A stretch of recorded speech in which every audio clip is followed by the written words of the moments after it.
Huwag ka mag-alala, Tore, kasi matagal ko na talaga gusto makabugbog ng unggoy. Kung gusto mo lang talaga ng suntukan, bakit kailangan mo pa ng charity?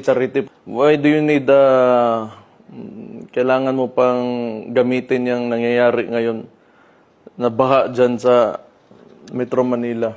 If you're really serious about this, kung gusto mo yung charity na yan, and you've laid some conditions, then let me lay my own conditions for the event. Kung serious ka talaga, ha? These are my conditions. Pakiusapan mo yung amo mo na presidente and let it come out of his mouth that all elected officials should undergo a hair follicle drug test. Papalagan ko yung charity mo na yan. Wala problema. Kung if it will answer the issues nitong bansa natin, I can do that.